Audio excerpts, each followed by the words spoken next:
By two coffee ಕಾರ್ಯಕ್ರಮಕ್ಕೆ ಸ್ವಾಗತ. ಇಂದಿನ ನಮ್ಮ ಕಾಫಿ ಅತಿಥಿ ಜಯಂತ್ ಕಾಯ್ಕಿಣಿಯವರು. ಸರ್, ಕಾರ್ಯಕ್ರಮಕ್ಕೆ ಸ್ವಾಗತ. ಸ್ವಾಗತ. ಕಾಫಿ ಇಷ್ಟ ಆಗತ್ತಲ್ಲ? ತುಂಬ ಇಷ್ಟ. ಮನೇಲಿ ಕುಡಿತೀರಾ? ಕುಡಿತೀನಿ. ಯಾಕಂದರೆ ಮನೇಲಿ ಸ್ವಲ್ಪ ಕಡಿಮೆ ಕುಡಿಯೋದು ಕಾಫಿ. ಯಾಕಂದರೆ ನಾವು ಉತ್ತರ ಕನ್ನಡ ಜಿಲ್ಲೆಯವರಲ್ವಾ, ಕೋಸ್ಟಲ್ ಬೆಲ್ಟ್, ಉತ್ತರ ಕರ್ನಾಟಕ, ಉತ್ತರ ಕನ್ನಡ ಜಿಲ್ಲೆ, ನಾವೆಲ್ಲ ಟೀ ಜಾಸ್ತಿ, ನಾವು ಚಹಾ ಕುಡಿಯೋದು ಜಾಸ್ತಿ. ಸರ್, ನಿಮ್ಮೂರು ಗೋಕರ್ಣ. ಹೌದು. ನಿಮ್ಮ ಬಾಲ್ಯ ಹೇಗಿತ್ತು ಸರ್? ನಮ್ಮ ಬಾಲ್ಯ ಎಲ್ಲರ ಬಾಲ್ಯ ಥರನೇ, ಎಲ್ಲರ ಬಾಲ್ಯನೂ ಚೆನ್ನಾಗಿರುತ್ತೆ. ಯಾಕಂದರೆ ಬಾಲ್ಯ ಇರೋದ್ರಲ್ಲೇ ಒಳ್ಳೆಯದನ್ನು ಹುಡುಕ್ತಾ ಇರುತ್ತೆ. ಬಟ್ ಗೋಕರ್ಣ ಸ್ವಲ್ಪ ವಿಶೇಷವಾದ ಜಾಗ. ಯಾಕೆಂದರೆ ಒಂದು ಯಾತ್ರಾ ಸ್ಥಳ, ಅದು ಟೂರಿಸ್ಟ್ ಸೆಂಟರ್. ಹೀಗಾಗಿ ತುಂಬ ಚಲನಶೀಲವಾಗಿರುತ್ತೆ ಅದು. ಹಬ್ಬಗಳು, ಜಾತ್ರೆಗಳು, ಶಿವರಾತ್ರಿ ಜಾತ್ರೆ ಅದು ಭಾಳ, ಅಂದರೆ ಅದಕ್ಕಾಗಿ ನಾವು ಕಾಯೋದು. ಜಾತ್ರೆಯಲ್ಲಿ ಎಷ್ಟು ಬಸ್ ಬಂತು ಈ ಸಲ ಅಂತ ಲೆಕ್ಕ ಹಾಕೋದು ನಾವು. ಹೋದ ವರ್ಷ 300 ಬಂದಿತ್ತು, ಈ ವರ್ಷ ಬರೀ 250, ಆ ಥರ ಮಾತಾಡೋದು.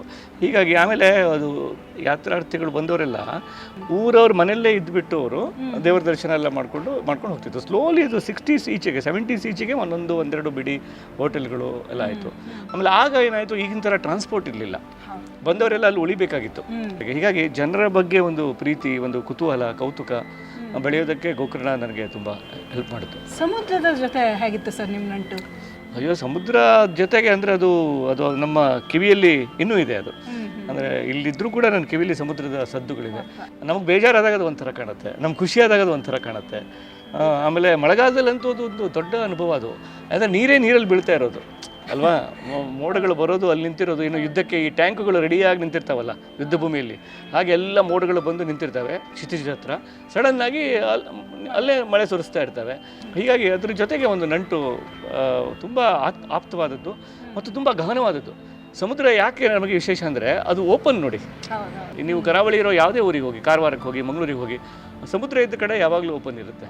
ಹೀಗಾಗಿ ಆ ಒಂದು ಸೈಡ್ ಓಪನ್ ಇರೋದೇ ನನಗೊಂದು ಒಂದು ಒಂದು ವಿಶೇಷವಾದ ಒಂದು ಮನಸ್ಸಿನ ಭೂಮಿಕೆ ಕೂಡ ಅಂತ ಅನಿಸ್ತಾ ಇರುತ್ತೆ. ನಿಮ್ಮ ಕಾಲೇಜ್ ಡೇಸ್ ಹೇಗಿತ್ತು ಅನ್ನೋದನ್ನು? ಕಾಲೇಜ್ ಡೇಸ್ ಅಂದರೆ ಕಾಲೇಜ್ ಡೇಸ್ ಥರನೇ ಅದು. ಒಂಥರ ಹೇಳಿದ್ನಲ್ಲ, ಯಾವುದನ್ನು ಮಾಡಬೇಕು ಅದನ್ನು ಬಿಟ್ಟು ಉಳಿದೋದನ್ನೆಲ್ಲ ಮಾಡ್ತಿದ್ವಿ ನಾವು. ನಾನು ನಮ್ಮೂರು ಗೋಕರ್ಣ, ಕಾಲೇಜು ಕುಮಟಾ ನಾನಿದ್ದಿದ್ದು. ಹೀಗಾಗಿ ನನಗೆ 3 ರೀತಿಯಲ್ಲಿ ಒಂದು ಕಲ್ಚರ್ ಶಾಕ್ ಇತ್ತು. ಒಂದು ಕನ್ನಡ ಮೀಡಿಯಮ್ SSC ತನಕ, ಇಂಗ್ಲೀಷ್ ಮೀಡಿಯಮ್ ಕಾಲೇಜು. ಎರಡನೇದು ಸಣ್ಣ ಊರು, ದೊಡ್ಡ ಊರು.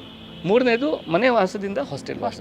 ಸೊ ಈ 3 ರೀತಿಯ ಕಲ್ಚರಲ್ ಒಂದು ಕ್ಲಾಶ್ ಇತ್ತಲ್ಲ, ಅದು ದೊಡ್ಡ ಒಂದು PUCಯ ಮೈಂಡ್ಸೆಟ್ಟಿಗೆ ತುಂಬ ದೊಡ್ಡ ಇದು. ಅದು ಅಂಥ ವೇಳೆಯಲ್ಲಿ ಈ ಹಾಸ್ಟೆಲಿನ ಸ್ನೇಹಿತರು ನಾವೇ ಸೇರಿಕೊಂಡು ರಾತ್ರಿ ಸಿನಿಮಾಕ್ಕೆ ಹೋಗೋದು, ಬಾಡಿಗೆ ಸಾಕು. ಯಾಕಂದರೆ ದೂರ ಚಿತ್ತರಂಜನ್ ಥಿಯೇಟರ್ ಅಂದರೆ ಊರಾಚೆ ಭಾಳ ದೂರ ಇತ್ತು ಅದು ನಮ್ಮ ಕಾಲೇಜಿಂದ. ಸೊ ಯಾವುದೋ ಒಂದು ಬಾಡಿಗೆ ಸೈಕಲ್ ತೊಗೊಂಡು ಹೋಗೋದು. ತುಂಬ ಸಿನಿಮಾ ನೋಡ್ತಿದ್ರಾ? ಸಿಕ್ಕಾಪಟ್ಟೆ. ಸಿನಿಮಾನೇ ನಮ್ಮ ಜೀವನ ದೃಷ್ಟಿಯನ್ನು ರೂಪಿಸಿದ್ದು ಸಿನಿಮಾನೇ. ಸರ್, ಅಲ್ಲಿಂದ ಈ ಕಡೆ ಬಂದರೆ ಈಗ ನೀವು ಸಿನಿಮಾ ಸಾಹಿತಿ ಕೂಡ ಹೌದು. ಸೊ ಇಷ್ಟರ ಮಧ್ಯ ನೀವು ಸಾಹಿತ್ಯದಲ್ಲಿ ತುಂಬ ಬರೆದು 4 ಅಕಾಡೆಮಿ ಅವಾರ್ಡ್ ಬಂದಿತ್ತು, ಎಲ್ಲ ಆಗಿತ್ತು. ಆಮೇಲೆ ಇದಂತ ದಿಢೀರ್ ಪ್ರಚಾರ ಸಿಕ್ದಂಗೆ ಆಯ್ತಾ ಅನ್ನಿಸ್ಲಿಲ್ವಾ ನಿಮಗೆ? ಅದು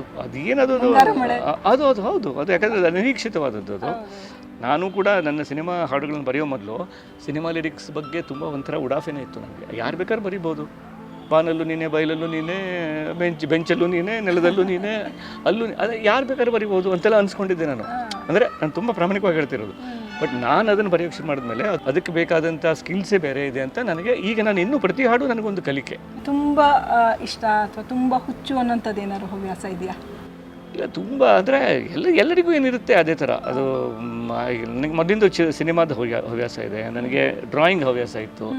ಆಮೇಲೆ ಬಣ್ಣಗಳ ಬಗ್ಗೆ ನನಗೆ ಕುತೂಹಲ.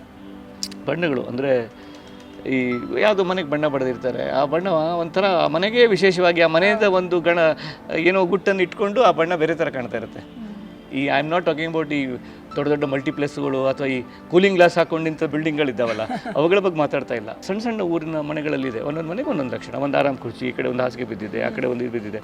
ಸೊ ಅದು ಒಂದು ನನಗೆ ಆ ರೀತಿ ಒಂದು ಮನುಷ್ಯನ ಛಾಪಿರುವಂಥದ್ದು, ಮನುಷ್ಯನ ಗುರುತಿರುವಂಥದ್ದು ಅದೇನೇ ಇರಲಿ. ಸೊ ಆ ರೀತಿ ಇವುಗಳಲ್ಲೆಲ್ಲ ಆಸಕ್ತಿ ಇದೆ. ಆಮೇಲೆ ರೇಡಿಯೋ ಕೇಳೋದು ತುಂಬ ಆಸಕ್ತಿ.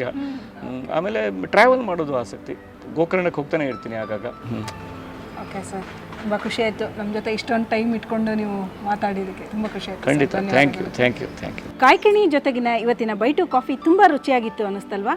ನಿಮಗೂ ಇಷ್ಟ ಆಯಿತು ಅಂದ್ಕೊತೀನಿ.